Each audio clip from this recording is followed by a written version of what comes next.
Welcome back. Before we begin, take a second to picture this place. A remote ice moon, far from the usual routes, where the wind does not just blow, it cuts. The sky is dominated by a giant planet, cold and bright, like a watchful eye. Out here, radio signals do not travel with comfort. They travel with consequences. Our main character is Kellen Rook, a contract rescue pilot. He is the kind of person you call when official help is too far away, too slow, or never coming at all. He is not chasing glory. He is chasing time, one careful decision at a time. And then a beacon appears. Not on a popular band. Not on a channel anyone checks anymore. The kind of signal most people would ignore or assume is nothing. Except this one does not sound like nothing. It sounds wrong in a way that makes you lean closer. So here is the question to hold on to as we start. If a signal feels like it was made for you, do you answer anyway? Let's go in. On the ice moon Vespera Minor, Kellen Rook fought the wind with one hand and the oxygen clock with the other.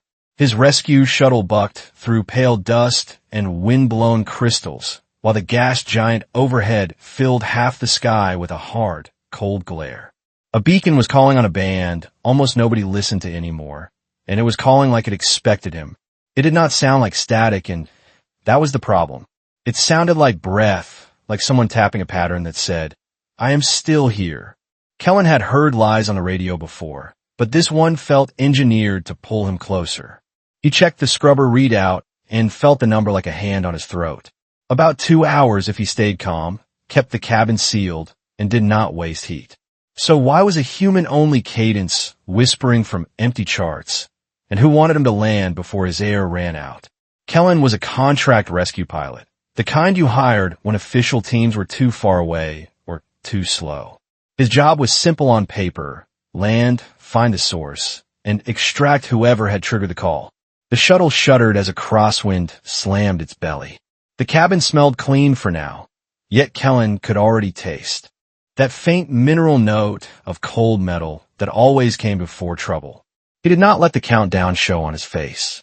Instead, he spoke to the ship, a habit that kept his hands steady. "All right," he said. "Show me where you are." A thin chime answered as the receiver locked onto the beacon. It was close, too close for how empty the charts claimed this region was. Kellen eased the shuttle lower until the landing skids skimmed a ridge of blue ice. He kept the thrusters gentle because heat on Vespera Minor was a liar, and a hard burn wasted air. He sat down in a shallow depression sheltered from the wind by jagged rocks. Outside, the ice sang under the storm, a high whisper that sounded like a distant crowd. He pulled on his suit, checked seals, and clipped a line to the shuttle hatch. He did not rush, because rushing wasted air and made mistakes. When the hatch opened, cold surged in like a living thing. Kellen stepped out, boots biting into ice, and the tether drew a straight line back to the shuttle, like a promise he could not afford to break. The beacon was ahead, a pulsing point on his wrist display. He followed it across the depression into fractured ridges that rose and fell like frozen waves. The first sign the charts had lied was not a building or a ship. It was a shadow that did not belong, a dark strip across the ice that the storm could not erase. Kellen crouched and brushed away loose frost. Under it, he found a trail, not footsteps, drag marks, shallow and uneven, like something heavy had been pulled while the puller kept slipping. He looked up and saw the ridges funnel into a narrow corridor. The wind howled through it like an animal, and the sound made his suit feel thinner than it was. He moved into the corridor, keeping his lamp low. The corridor ended in a bowl of ice where a chunk of metal protruded from the ground at an angle. A hatch! Old and scarred, half buried. The beacon was coming from inside. Kellen placed a gloved hand on the hatch. The metal was so cold it felt dry, like it wanted to steal heat through the suit. He listened. At first he heard only the storm. Then faintly he heard tapping, 3 beats, a pause, then 2, then 1. It was too deliberate to be ice settling. Kellen keyed his suit mic. "If you can hear me, keep making that sound." The tapping stopped. A breath later, it started again, faster, as if whoever was inside had been waiting for someone to say the right words. Kellen took a slow breath and reached for his cutter. He did not slice the hatch open, and instead traced along the seam, searching for a manual release that would not dump trapped air into the storm. His glove found a recessed wheel. He turned it. The hatch resisted, then gave with a reluctant groan. A thin stream of air hissed out. Not much, but enough to tell him the interior still held pressure. Kellen leaned close. "I am opening it. Stay back from the seam." He saw movement through the crack, a shadow withdrawing. He braced his boots and pulled until the hatch lifted enough to make a gap. Cold air spilled in while warm, stale air rushed out. A face appeared in the dim interior, pale in the beam of Kellen's suit lamp. The eyes were wide and bright, the look of someone who had been alone too long. The person was human. That alone was wrong. No human route ran near Vespra Minor. No survey outpost, no mining claim. The figure spoke, voice rough with thirst. "Are you real?" Kellen kept his tone flat. "Made people believe you had control, even when you did not." "I am real," he said. "Tell me your name." "Mira Olin," she said. The words came out like she had practiced them to keep them from falling apart. "I did not know anyone would come." Kellen extended a hand. "I am Kellen Rook. I'm getting you out." Mira stared at his glove, then at his visor, as if she needed to be sure he was not a trick. Then she grasped his hand with a grip that was too strong for someone who had been starving. He pulled her up. She stumbled, and he caught her before she fell. Her suit was damaged at the collar. The seal tape was old, careful, and not safe. Kellen checked her pressure gauge. Low but stable barely. He guided her out of the hatch and into the wind shadow of the metal slab. Mira leaned into him, as if her legs could not remember how to hold her. He kept his body between her and the storm. "Where is your ship?" he asked. Mira swallowed. "Gone. Where is the rest of your crew?" "There was no crew," she said. Her gaze flicked away. "Just me." That answer landed heavy. Kellen did not press yet, because air was the only currency that mattered. He keyed his tether, clipped Mira in, and started back toward the shuttle. The wind fought them, and ice crystals rattled against their suits like grains of sand. Halfway back, Kellen felt something that had nothing to do with the storm. A vibration, faint and regular, like a pulse in the ice. He stopped and lowered his head, listening through the suit. The vibration came again, steady, patient. Myra's eyes widened. "Do you hear that?" Kellen nodded once. "Keep moving." Now. They hurried. The shuttle came into view, squat and solid against the field of white. For a moment, the sight of it eased the tightness in Kellen's chest. Then his wrist display flashed a new warning in the simplest signal his suit could give. Something was close to the shuttle. Kellen slowed and angled his lamp across the ground. The storm made shadows dance, but there was a shape near the landing skid that did not move like wind. A small device, half buried, blinking faintly. Kellen's jaw tightened. He did not recognize the model, but he recognized the intent. It was a marker planted to announce, "He is here." He raised a hand to stop Mira. "Stay behind me." Myra's voice trembled. "That is not mine." "I know," Kellen said. The vibration came again, stronger. The ice under Kellen's boots hummed, as if a large engine were passing below the surface. Kellen looked toward the ridgeline.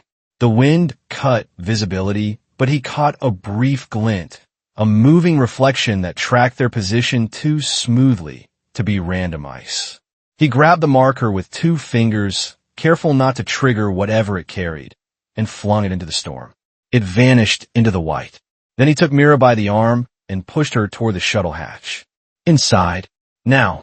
They got in, and Kellen sealed the hatch behind them. The cabin air felt warmer, but it also felt smaller, as if the walls had moved in while he was outside. Kellen helped Mira out of her suit. Her cheeks were hollow, her lips cracked, and bruises circled her wrists, faint but real. He handed her a water pouch. Small sips.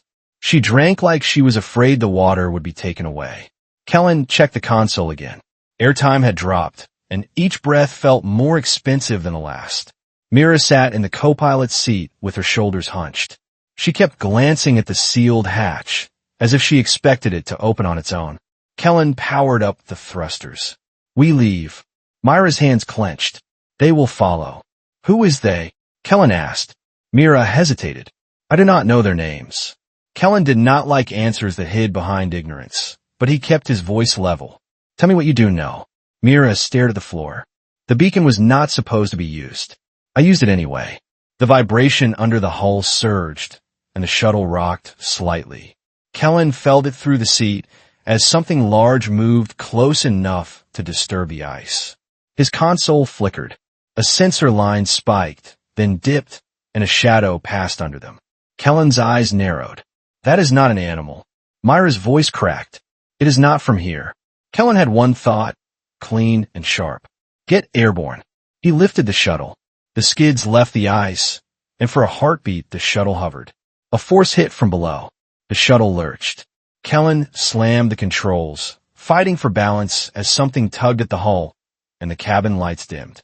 Mira grabbed the armrest. They hooked you. Kellen's fingers tightened.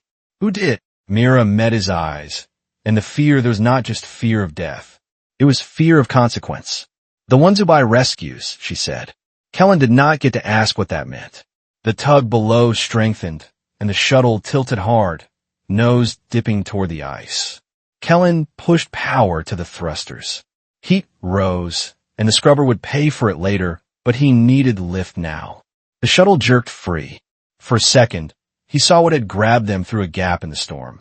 A sleek shape, black against white, like a blade moving under the ice crust. It vanished as quickly as it appeared.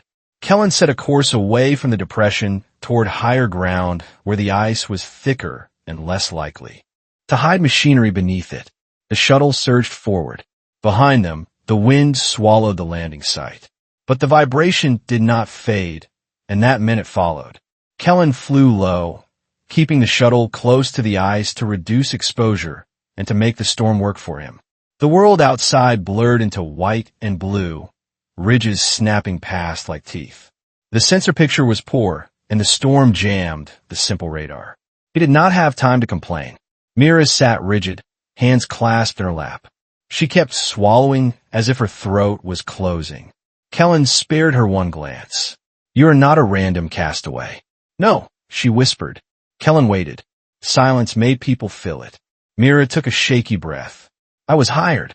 I thought it was research. Kellen's jaw tightened. Research on what? She looked at him. On you. That landed like a punch. Kellen kept the shuttle steady. Explain. Myra's voice came in pieces.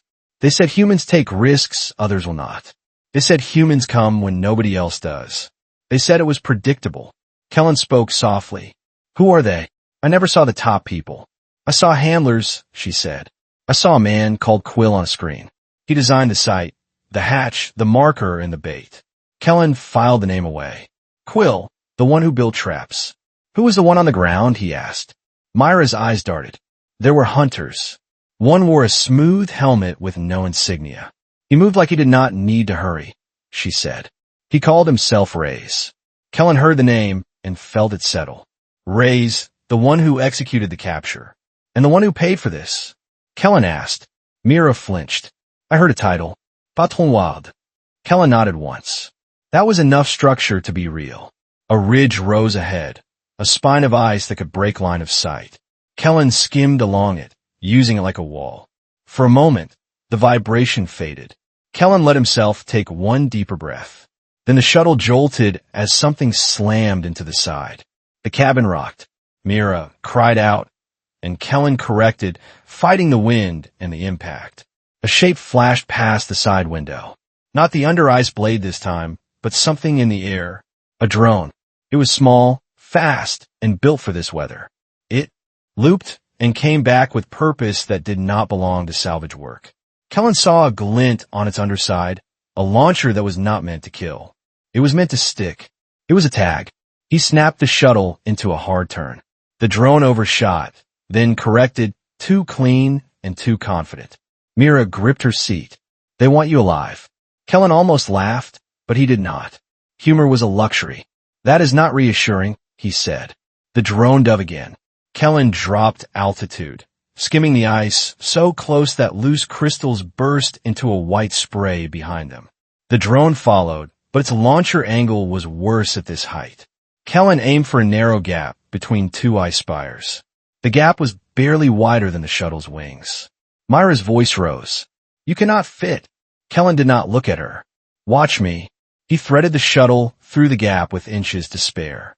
Ice dust blasted the windows. The drone tried to follow, clipped a spire, and spun out, tumbling into the storm. Kellen did not celebrate. One drone was never the whole problem, and one drone was a test. His console pinged again with more contacts. Another, then another, farther back, fanning out like a net. Cole had not sent a single hunter. He had sent a pack. Kellen felt his pulse steady. Chases had patterns, and nets had gaps. He scanned ahead. The map was empty, but empty maps lied. He saw a moment later a line of faint, straight shadows, too straight to be natural. A buried conduit line, a maintenance trench, ice-filled but still a linear feature. Kellen aimed for it. The trench ran toward a darker patch where the ice had fractured and were frozen in layers. The pattern looked like a collapse zone. Collapse zones meant cavities. Cavities meant shelter. He dropped the shuttle into the trench line, using the shallow depression to break the drone's line of sight. They followed and were forced to come lower, and lower made them slower. Mira stared out the window. What are you doing? Finding a roof, Kellen said. The trench ended at a jagged sinkhole, a wide opening where the ice had fallen inward. Cold air breathed upward like a mouth. Kellen did not want to go underground.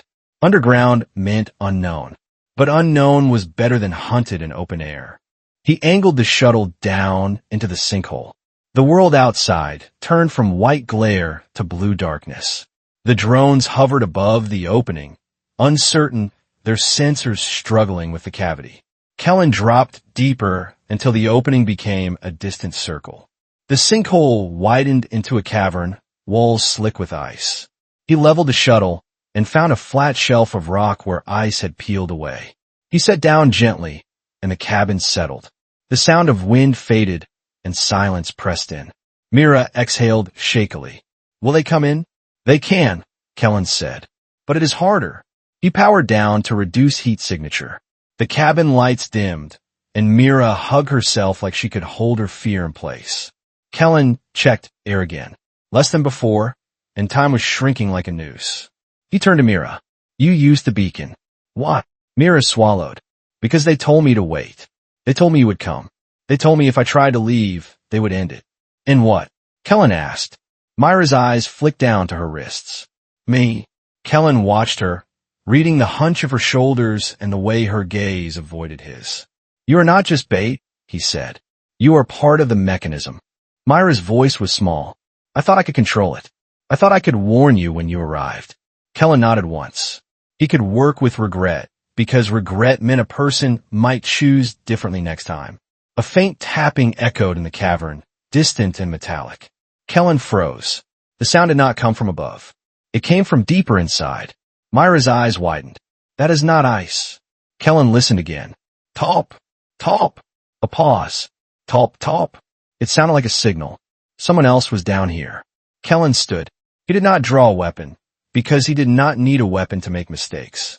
He grabbed a portable lamp and clipped his tether again, this time to a hook inside the cabin. If the shuttle had to lift suddenly, he did not want to be dragged. Mira rose too quickly and swayed. Kellen steadied her with one hand. Stay, he said. Breathe slow. Mira shook her head. If you leave me, they will win. Kellen looked at her. If you follow me, you will fall and break something. Then we both lose. Mira stared at him then, sank back into the seat, jaw tight. Kellen opened the hatch. Cold breathed into the cabin, but not storm cold, cave cold. He stepped out onto the rock shelf. The cavern opened into branching tunnels, ice glittering on every surface. The tapping continued, guiding him like a breadcrumb trail. Kellen moved toward it. The tunnel narrowed, and his lamp caught something embedded in ice.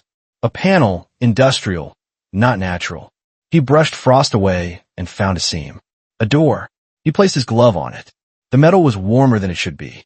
Warm meant power. Power meant someone had been here recently. Kellen leaned close and heard a faint hum behind the door, like machinery sleeping. He pressed his ear to the seam. The tapping stopped. A voice came, muffled. Do not open it. Kellen held still. Who are you? A pause. Then, someone who does not want you tagged. Kellen's eyes narrowed. How do you know about tags? The voice breathed out, as if tired. Because I built the first ones. Kellen felt the floor shift under his boots, a subtle tremor. Above them, a faint whine echoed through the cavern, like drones adjusting position. The voice behind the door spoke quickly. If they cannot net you above, they will smoke you out below. Kellen's mind moved fast. Not smoke, not fire, but heat or irritant gas to force him back into open air. He looked toward the shuttle. The opening above was still a distant circle of pale light. He had minutes, not hours, before Quill turned this cave into a cage. Kellen leaned closer to the door. Open it from your side. The voice hesitated. If I open it, they will track me too. Kellen kept his tone flat. They already will. A soft click sounded. The seam shifted. The door opened a crack, and warmer air spilled out. Kellen saw a face in the gap, older, gaunt, eyes sharp. Not Mira, and not a hunter. A man with oil-stained hands looked at Kellen like he was measuring a tool. You are the one who answers, the man said. Kellen did not like the certainty. Who are you? The man swallowed. My name is Len Ferris. I designed their beacon cadence. I regret it. Kellen watched him. Regret could be a tactic, but it could also be real. A new sound echoed from above, louder now. A faint hiss like gas releasing. Len's eyes widened. They're venting something into the sinkhole. Kellen turned and ran back toward the shuttle. The cabin seals held for now, but Kellen could smell something through the intake filters, a sharp chemical edge that did not belong to ice. It was not meant to kill, only to make the scrubber work harder. Mira saw his face and understood without words. What is it? Pressure, Kellen said. They're spinning our air for us. He glanced at the console, and the projected remaining time dropped faster than before. Myra's hand shook. We cannot stay. We cannot leave into a net either, Kellen said. He checked the whole camera feed, filtering the poor signal into a rough image. Above the sinkhole, drones hovered in a loose ring, lights blinking in patterns that were not random. Someone was coordinating them. The cabin speakers crackled. A voice came through clean and calm, as if the storm did not exist. Kellen Rook. Kellen did not answer. The voice continued. You are skilled. That is why this is interesting. Do not waste your air fighting the inevitable. Mira stared at the speaker. Her face went pale. Kellen keyed his mic. Who is this? A quiet pause, then a hint of amusement. Raise. The name carried the weight of someone who expected obedience. You have a passenger, Raise said. You will return her to us, and you will be compensated. Kellen looked at Mira. Her eyes pleaded without pride. Kellen answered. No. Raise sighed, as if disappointed. Then you will be recovered. The channel cut. Myra's voice broke. He means they will take you. Kellen did not sugarcoat it. Yes. Mira wiped her face with the back of her hand. I did not know it would be like this. Kellen kept his voice low. You knew it would hurt someone. Mira flinched. Yes. That was the first honest thing she had said. The hiss above grew louder. Kellen imagined drones lowering canisters, bleeding irritant into the sinkhole, not killing, but not letting you rest.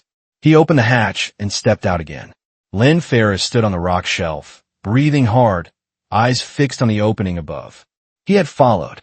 They will force you up, Len said. Then the tags hit and the chase becomes official. Kellen studied him. How do you know the rules? Len is mouthed. Tightened. Because I wrote some of them. Kellen scanned the cavern walls. He needed a way out that was not the same way in, and he needed a second opening. Len pointed deeper. There's a vent line. Old maintenance. It runs out under the ridge. Kellen's eyes narrowed. Show me. Len moved, limping slightly. Kellen followed. They passed the panel door and went into a narrow tunnel where ice dripped in slow frozen beads. The air smelled faintly metallic.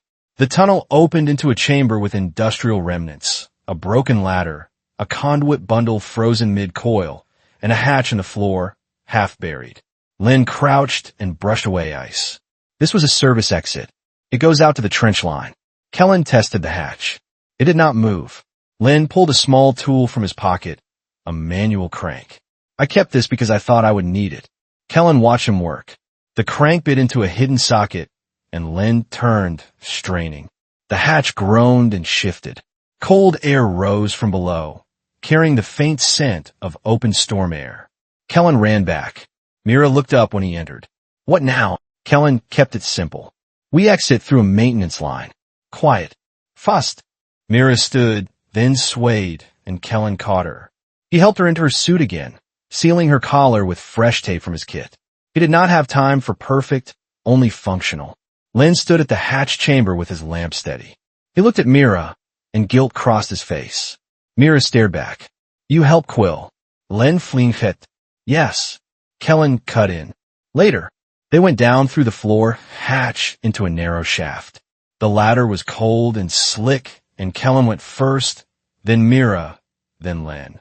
The shaft angled into a tunnel barely wide enough for a person in a suit. The air was thin here, but it was outside air, not scrub cabin air. They crawled, and Myra's breathing was loud in Kellen's headset. Kellen kept the pace steady because speed made panic. After a long crawl, the tunnel opened into a low fissure that led out into a trench, the same linear feature Kellen had used earlier. The trench here was deeper and shaded by ridges. They were out, but they were not free. Kellen looked up. The sky was still white with storm, and he could see faint hovering lights above, searching in patterns. Rays had not lost them. Rays had shifted tactics. Mira whispered, "They will see us." Kellen scanned the trench. It ran toward darker shapes in the distance, more industrial remnants. An abandoned relay station. If it still had power, it might still have tools. If it had tools, it might have a way to mask their movement or cut the tags. Kellen moved. They followed the trench toward the station. The storm hissed overhead, but down here it was quieter, a world of muted sounds and tight shadows. Behind them, a drone engine whined, closer now. Kellen did not look back, because looking back did not change the math. They reached the station. It was a low structure of metal and composite, half buried in ice. The entrance door was ajar, frozen in place with a crust of rime. Kellen put his shoulder into it. It moved with a crackle as ice broke away, and they got inside. The interior was dark, but Kellen's lamp caught dust motes frozen mid-air. Old equipment lined the walls, and a console sat in the center with its screen dead. Lynn moved to it, hands quick. If there is any reserve power, I can wake it. Kellen watched the doorway. Mira sank against a wall, breathing hard. She looked at Kellen. You could leave me. Kellen's voice was flat. I could. Mira swallowed. Why do you not? Kellen thought of the beacon cadence, the way it had sounded like breath, designed to make people care. He answered honestly. Because you are here, he said. That is enough. Mira looked away. Tears froze at the corners of her eyes. Lynn found a hidden panel, pulled a manual lever, and the station lights flickered, dim but present. A low hum filled the room, and the console blinked awake. Lynn stared at a diagnostic that meant nothing to Kellen, then nodded anyway. We have power, but it is limited. Kellen nodded. I need two things. A way to mask us from tags, and a way to bring my shuttle back without walking into their net. Lynn's eyes flicked up. Your shuttle is still in the sinkhole. Yes, Kellen said. Lynn hesitated. Rays will be waiting. Kellen looked at the equipment racks. Then we do not go back the same way. Lynn is tightened. I can reroute. A maintenance drone. Old and quiet. It can tow a decoy emitter. Kellen nodded once. Do it. Myra's voice trembled. If you bring the shuttle here, they will follow it. Kellen glanced at her. That is the point. Mira frowned. You want them to follow? Kellen's mouth twitched. I want them to commit. Lynn began working the console, fingers moving with practice speed. Drone is awake, Lynn said. It will move to the sinkhole and tow a decoy emitter. Kellen listened to the hum and the distant whine of drones above. Even out here, Myra's suit had limited air, and Lynn's did too. Tom did not care about plans. A new voice cut through the station speakers like a knife. Kellen Rook. Kellen froze. Myra's eyes widened. The voice was not Ray's. It was smoother, less personal, like it belonged to someone who bought outcomes. You are in a relay station. Clever. It will not help, the voice said. This is Patron Ward. Kellen kept his voice calm. You are far from here. Patron Ward sounded almost amused. Distance does not matter when you are the product. Mira shook, and Kellen saw her hands curl into fists. Return the woman. Return yourself. You will be compensated beyond any contract you have ever signed, Patron Ward said. Que yanan No. Patron Ward de Sigid. Then you will be retrieved. Your choices will be reduced. The channel cut. Len looked sick. He is not bluffing. Kellen glanced at the doorway. Neither am I. Outside, the drone whine grew louder. The net was tightening. Kellen spoke quietly. How do tags work? Len svaluvet. They attach to the hull. They broadcast a short-range marker that the hunters lock onto. They also send a burst to a relay when they can. If they cannot send, the hunt stays local. Kellen's eyes narrowed. If we stop the burst, we stop the broader system. Len nodded. Yes, but Quill will still have local coverage.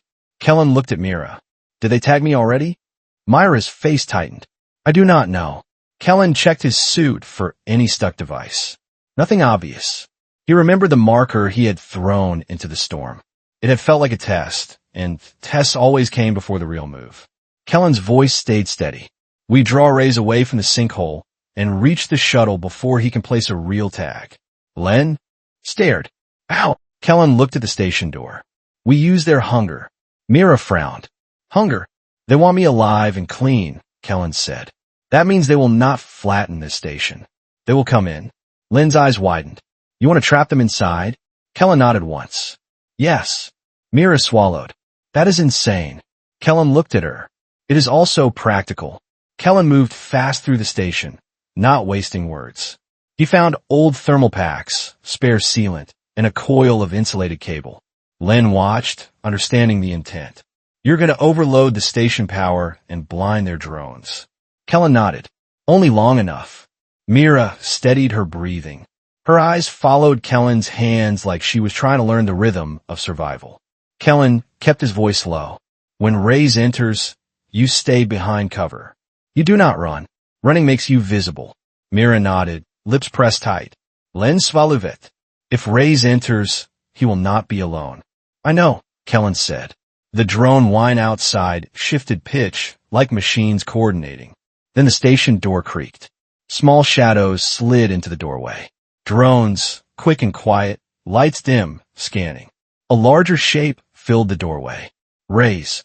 He wore a suit built for this cold, sleek and matte, with no markings.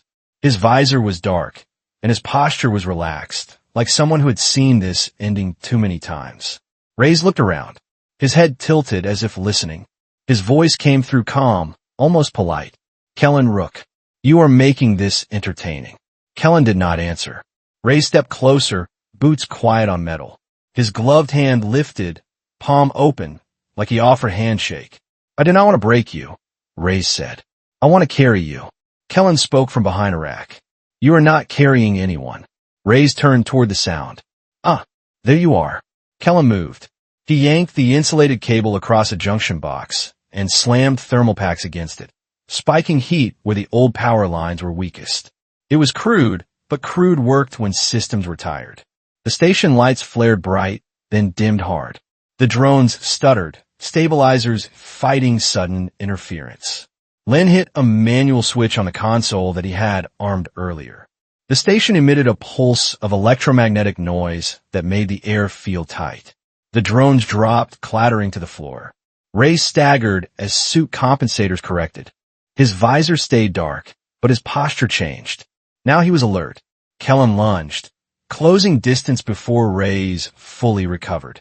He aimed to disable, not punish, and grabbed Ray's forearm to twist it away from any launcher that could place a tag.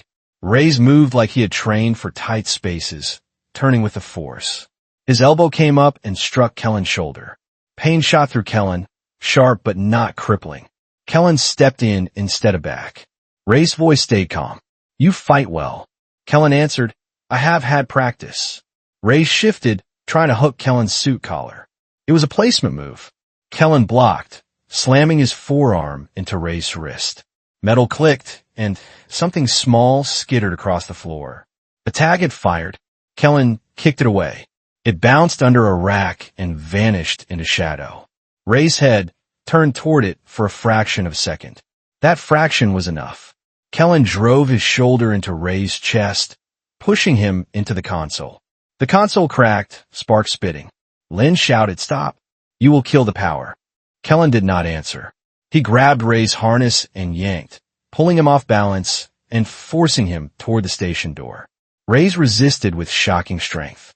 He was not just skilled, he was enhanced. Kellen felt it in the way Ray's recovered too quickly, in the way his grip did not tire. Mira whispered from behind cover, "He is augmented." Kellen believed her. Ray's voice softened. "You cannot win on strength." Kellen answered, voice cold. "Then I will win on structure." He hit the station door control. The door slid shut with a heavy clunk. Ray's visor tilted toward it. His head turned slowly, like he was disappointed. Kellen backed away, breathing hard. Len moved to the console, hands shaking. "Power is unstable. We cannot keep the pulse going." Kellen nodded. "We do not need to." Mira rose, voice thin. "What did you do?" Kellen kept his eyes on Ray's. "I locked him in." Mira stared. "In here with us?" "Yes," Kellen said. Ray's laughed softly. "Brave." Len's conceal flickeret. A warning light blinked, and Len's face tightened. "Quill is rerouting," Len said. "He is turning the station into a cage." Kellen's stomach tightened. "Ow!" Len swallowed it. "He is using station heat. He will raise internal temperature, force us to vent, then tag you at the exit." Kellen looked around. The only exits were the main door or a service hatch. He asked, "Is there a service hatch?" Len nodded, pointing to the floor near the back wall. "It leads to the trench." Kellen moved to it. Ray's watched with unsettling patience. "You think you can outrun this?" "You cannot." Patron Ward paid for certainty. Kellen did not respond. He pried a service hatch open. Cold air surged up from below. Len's voice shook. "The drones above will see you." Kellen glanced at Mira. "Not if they are looking at the wrong thing." Len checked the display and nodded. "The decoy drone is near the sinkhole now. It is broadcasting heat." Kellen spoke quietly. "Quill will chase that." Len swallowed it. "Rays will not." Kellen looked at Rays. "Then we do not let Rays decide." Mira whispered, "We cannot take him with us." Kellen's gaze stayed steady. "We do not need to." He turned to Len. "Can you vent the station fast?" Len hesitated. "Yes, but it will drop pressure. It will hurt." Kellen nodded. "Do it." Mira stared. "You will suffocate him?" Kellen answered, voice flat. "No. His suit can handle it better than ours. He will live." Myra's eyes filled. "You are cold." Kellen looked at her. "I am alive." Len did it. A hiss filled the station as vents opened. Air rushed out, and Kellen felt his ears press while Mira gasped. Ray stood still, suit stabilizing. He did not stumble. Kellen grabbed Myra's arm and pulled her toward the service hatch. Len followed. They dropped into the trench. Behind them, the station groaned under pressure change. A moment later, the main door blew open outward, and cold air surged in. Drones above would see the burst and move toward it. Quill would read it as desperation and rush to tag what he thought was the exit. Kellen kept moving through the trench, low and fast. Mira crawled behind him, breathing ragged. Len brought up the rear, muttering, I am sorry, like a prayer. Kellen did not answer. A whine rose overhead as drones shifted above, attention tilted toward the station breach, not the trench line. Kellen used the moment and pushed them deeper into cover. They reached a bend where the ridge overhang deepened, and Kellen stopped. Mira panted. Why stop? Kellen listened. The vibration in the ice returned, but different from the under-ice blade. This was the sound of an air vehicle dropping, heavier, closer. Kellen's jaw tightened. He recovered faster than expected. Mira whispered, he will find us. Kellen looked at Len. How does Ray's track without drones? Len swallowed it. His suit can read heat, breath vapor, movement patterns. Kellen nodded once. Then we changed patterns. He placed a thermal pack against the trench wall and covered it with reflective insulation. It would radiate a misleading warm spot. He placed another farther down, then another, building a trail that did not match their real movement. Mira stared. You planned this. Kellen shrugged. I planned for bad weather and worse people. They crawled out at a point where terrain rose into clustered rocks, then moved on foot using cover. The storm thinned slightly. Kellen saw the faint outline of the sinkhole ridge in the distance. Their shuttle was still there.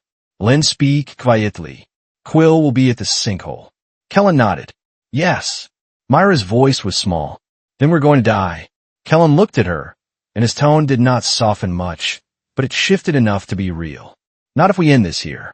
Mira blinked. End it. Kellen's eyes were hard. We cut the program at the nearest artery. Len Svaluvet. The source is far away. Patron Ward is not here. Kellen answered. Programs need proof. Proof needs a relay. Relays can be broken. Len's eyes widened. If we destroy the relay that receives tag bursts, they cannot verify captures? Kellen nodded. And if they cannot verify, the hunt loses value. Len is breathing Kvitskinyet. Quill will kill you for that. Kellen did not flinch. Quill will try. They moved toward the sinkhole ridge with the storm whipping at their suits. Kellen kept them low, using ridges and shadows. As they approached, the vibration under the ice returned again, strong and close. Kellen slowed and listened. A blade moved under the surface, tracking. It was not random, it was a tool. Mira whispered, that is how they prevent escape. They heard you. Kellen nodded. Herding created funnels, and funnels created predictability. Kellen turned sharply, leading them toward a narrow ravine where the ice was broken into plates. The blade could not move smoothly there. The vibration stuttered. Then a voice cut through Kellen's suit channel, direct and clear. Kellen Rook, Reyes said. Kellen did not answer. You are close, Reyes continued. You can stop. You can breathe. You can sign and walk away. Kellen whispered back, voice cold. I cannot sign away someone else's life. Reyes chuckled softly. You already did by coming. The channel cut. Myra's voice shook. He is enjoying this. Kellen answered. Then we disappoint him. They reached the sinkhole ridge. The opening yawned in the ice. Drones ringed it, lights dim and steady. On the far side, a man stood on the ice. His suit was precise and clean, like he cared about presentation even in a storm. He held a tablet, like a conductor holds a baton. Len, he said. Quill. Kellen studied him from behind a rock outcrop. Quill's head moved in small, controlled motions, tracking drones, orchestrating. Myra's breath caught. He will see us. Not yet, Kellen said. He glanced at Len. Where's the relay? Len pointed toward a low hump near the sinkhole rim. That. Buried. It receives tag bursts and send them out. Kellen nodded. Target acquired. A narrow ledge ran along the sinkhole wall, exposed rock where ice had broken away. It could lead to the relay hump from below, under Quill's drones. Risk was the price of changing the rules. Kellen spoke to Mira. Stay with Len. Do not move until I signal. Myra's eyes widened. You are leaving us? Kellen kept his voice steady. I'm buying time. Mira swallowed, then nodded. Kellen clipped his tether to a rock anchor and began descending along the ledge, boots finding traction on stone. The sinkhole wind pulled cold up like breath. Kellen kept his lamp dim. He moved along the ledge, feeling wall vibrations as the under-ice blade scraped nearby. Kellen paused and listened. The blade passed beneath him, then away, as if it had lost the strongest signal. The thermal decoys were working. Kellen continued. He reached the underside of the relay hump, where ice overhung a cavity. He crawled in and found the relay casing, half buried, metal coated in frost. He pulled out his cutter and began slicing, not fast and not loud. The casing opened. Inside, a small array glowed faintly, shielded from the cold by insulation. Kellen found a receiver module and did not hesitate. He stripped a cable with his glove blade and bridged two contacts that should never meet. Sparks spat, the glow flickered, and the module whined, then died. Above, the drones jittered. Their coordination faltered. Quill's head snapped toward the relay hump. Kellen heard Quill's voice over open air, muffled by storm. No, no, no, no. Kellen felt a small, grim satisfaction. Then the wall under his boots trembled hard. The blade was no longer confused. It had found him. Kellen grabbed the ledge and pressed flat as ice below cracked. A black shape slammed into the sinkhole wall, and the impact sent a wave through the ice that nearly tore him from the rock. He clung, breathing controlled. The blade surfaced partly, revealing a smooth, armored ridge. It was a machine built to swim through ice and melt as needed. Kellen looked up. Drones dropped lower, confused but adapting. Quill shouted into a communications line, voice sharp. "Raise, he is at the relay." Kellen heard a response, calm and close. "I know." Kellen's blood cooled. Raise was near. Kellen moved along the ledge faster, ignoring the ache in his shoulder. He reached a wider point and climbed back toward the surface. The storm hit him as he emerged, but he did not stop. Lynn and Mira were still behind, cover near the rim. Mira saw him and relief flashed, then fear as drones shifted toward him. Kellen signaled with his hand for them to move. Lynn grabbed Mira and pulled her low. Quill's neat posture cracked as he moved, trying to regain control. Kellen ran along the rim using the ridge as cover. The drones followed, but their pattern was less coordinated without the relay. Now it was a local hunt again. Local hunts made mistakes. Rays emerged from the storm on the far side, walking like weather did not touch him. He raised a hand, palm open. "You broke the relay," Rays said. That was bold. Kellen did not slow. Rays moved to intercept. He was fast. Kellen saw the tag launcher on Ray's wrist, small and clean. If it hit, the hunt became personal again, even without proof. Kellen shifted his path, forcing a tighter angle. Rays matched him. They met near a ridge break, close enough to touch. Ray's hand shot for Kellen's collar. Kellen caught the wrist, twisted, and drove an elbow into Ray's forearm. The launcher clicked and fired a small dart into the storm. It missed. Ray's visor tilted. "Good." Kellen slammed his shoulder into Ray's, but Ray's absorbed it and hooked Kellen's arm, turning him with his own force. Kellen stumbled, boots skidding. Ray's raised the launcher again, close. Kellen saw the micro tag, sticky edge ready. He changed the terrain. He let himself fall backward. Ray's followed, committed. They slid toward the slope. Kellen grabbed a rock edge and stopped his slide. Ray's slid farther, forced to balance. Kellen slammed his last thermal pack against Ray's visor plate. Heat burst and fog sensors. Ray's jerked and Kellen kicked Ray's knee. Ray's slid down the slope, not into the sinkhole, but far enough to retreat and recover. Kellen stood, breathing hard. Myra's voice came urgent. "Kellen, the drones?" Quill shifted from clean capture to brute force. Drones dove toward Mira and Lynn, driving them out of cover. Mira slipped and Lynn pulled her upright.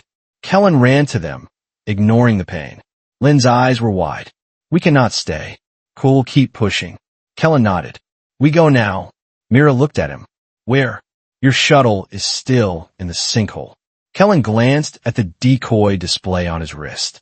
It was still broadcasting near the rim. An idea formed. He looked at Lynn. "Can you redirect the decoy to pull their attention?" "Lynn Moginket." "Yes." Kellen looked at Mira. "You trust me?" Mira hesitated, then nodded. Kellen spoke quietly. "Then do exactly what I say." He led them along the rim to a slope where the sinkhole wall had cracked, making a rough ramp. It was dangerous and unexpected.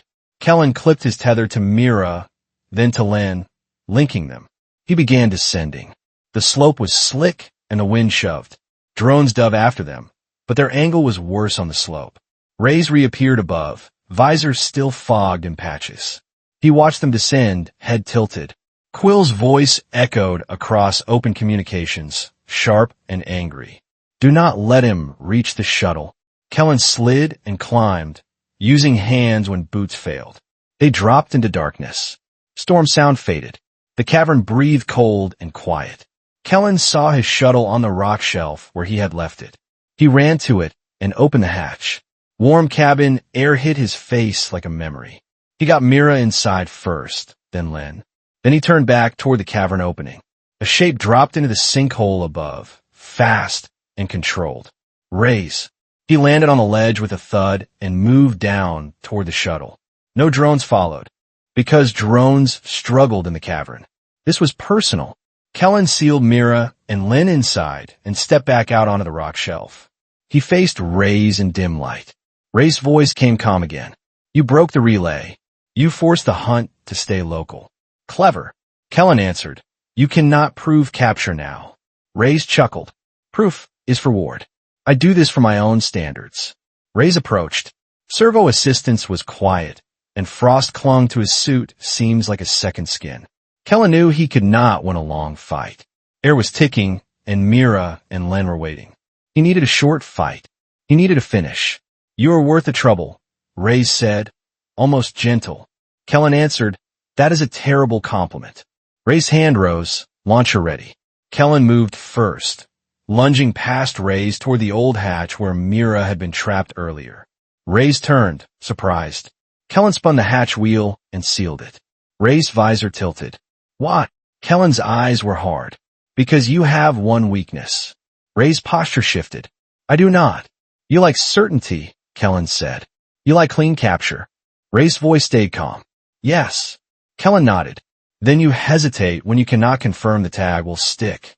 Ray's hesitated, a fraction, assessing Kellen's suit seams. That fraction was enough. Kellen dove into the shuttle and slammed the emergency purge switch. The shuttle was old, built with a last resort feature, a rapid pressure purge to clear contamination. Kellen had avoided it because it wasted air. Now he used it because it created force. The hatch seal opened in a controlled burst. Air blasted out. Ray's was directly in front of the hatch.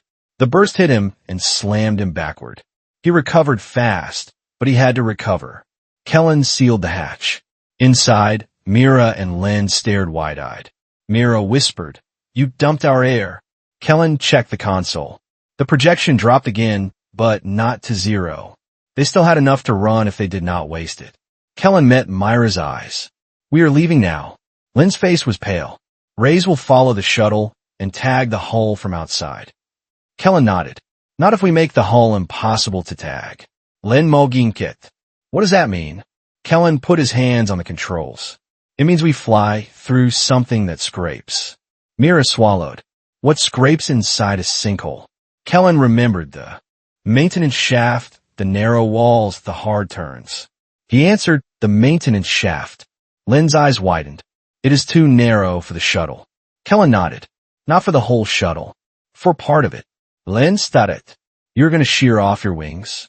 Kellen's voice was flat. I do not need wings to hover for a few minutes. Myra's voice trembled. You are insane. Kellen looked at her, steady. I'm focused. He powered up the thrusters. The shuttle lifted from a shelf. Outside, a thud hit the hull. Raise. He had reached the shuttle and struck it, trying to place a tag. Kellen did not wait. He angled the shuttle toward the maintenance shaft entrance Len had opened earlier. Metal shrieked as the shuttle scraped the cavern wall. Mira cried out. Len gripped his seat. Kellen forced the shuttle into the shaft. The left wing clipped, bent, then tore away with a violent jolt. The shuttle lurched, and Kellen corrected. Then the right wing hit, folded, and snapped off. The shuttle shuddered but stayed airborne. Now a compact body meant for tight spaces. The shaft walls scraped along the hull, shaving away anything that tried to stick. Behind them, a shadow moved, trying to follow. Rays could not fit fast enough and had to climb and crawl. The scraping walls slowed him. The shuttle moved on. The shaft angled up. Cold air changed. Open storm air returned. The shuttle burst out under the ridge into the trench line, low and fast, less stable, but still flying. Kellen pushed forward, using the trench as a channel. Above, drones swarmed, but coordination was broken. Who had lost proof? Ward had lost certainty. The hunt had become messy. Messy was survivable. Kellen climbed out of the trench into open air, heading toward coordinates Len had pulled from the relay station. A human listening post, old but active. Mira watched the instruments, voice thin. The air. Kellen glanced, and the scrubber time was close now, very close. Len whispered, We will not make it. Kellen's eyes stayed on the horizon. We will. Mira looked at him. How can you be sure? Kellen answered, voice steady. Because the beacon cadence was designed to pull people in, I'm going to use the same idea to push us out. Len Moginket. What do you mean? Kellen keyed his transmitter and sent a burst, not on the human-only band, but on the local drone control band he had sniffed earlier at the station. He sent simple machine-readable patterns, the kind Len would recognize. It was a false status, a false victory. Capture confirmed. Tak vérifié. Target secured. The drones above hesitated. Their behavior shifted, as if the sky itself had been given new instructions. Quill's net had been trained to obey proof. Kellen fed it proof, synthetic and confident. The drones peeled away, redirecting toward the sinkhole rim, toward where they believed the capture had happened. Mira stared.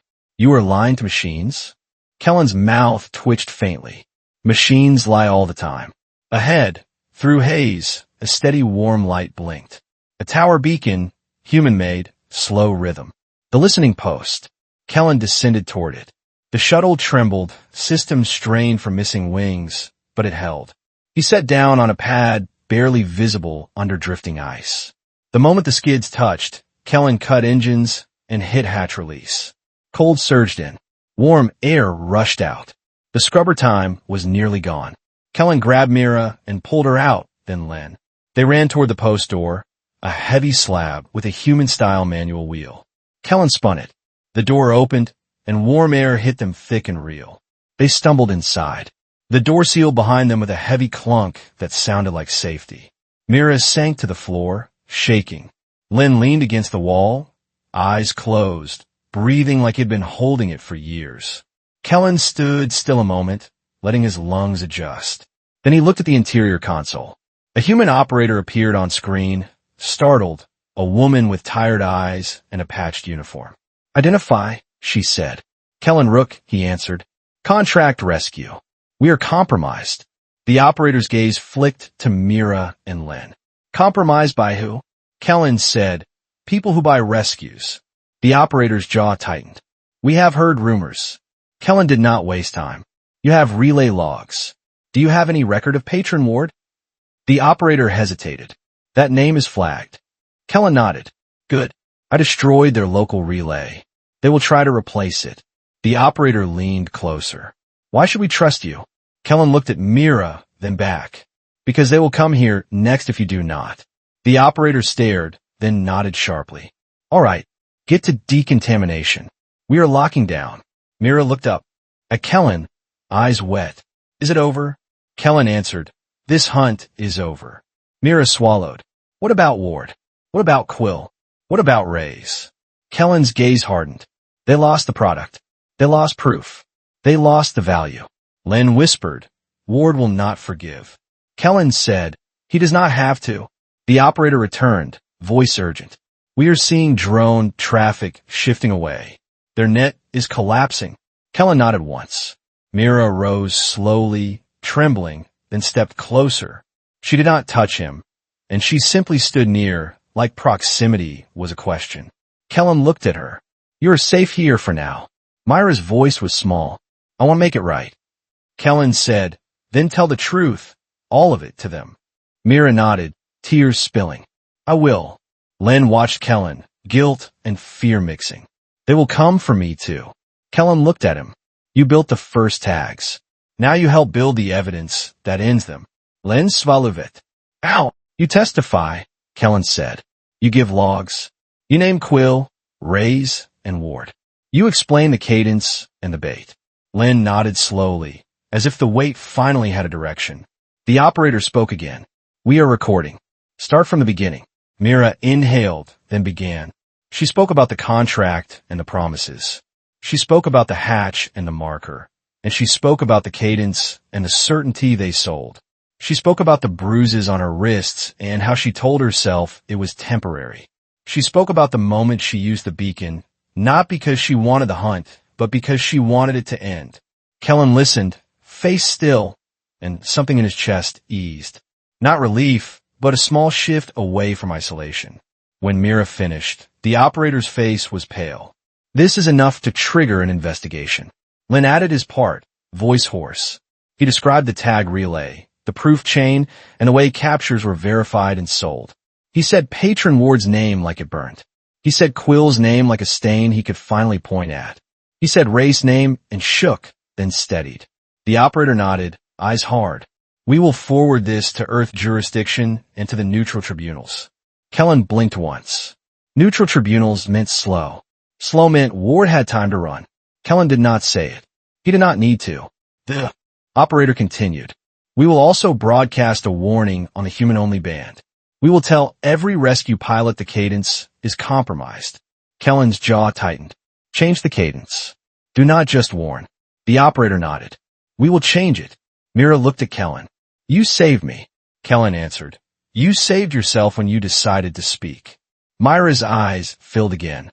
Do you hate me? Kellen thought of the storm, the marker, the tag skittering on metal. He answered honestly. I hate what you were used for. I do not have time to hate you. Mira nodded. That was not forgiveness. It was a start. Len looked at Kellen. What will you do now? Kellen stared toward the sealed door where the storm still moved outside. His shuttle sat damaged on the pad. Wings torn away, but it had carried them out. I will file a claim, Kellen said. I will repair my ship. I will answer the next call. Len's voice trembled. After this, you still answer? Kellen did not look away. Yes. Mira whispered why. Kellen paused, then said the simplest truth he had. Because someone has to. A few hours later, after decontamination and warmed air, the operator returned with an update.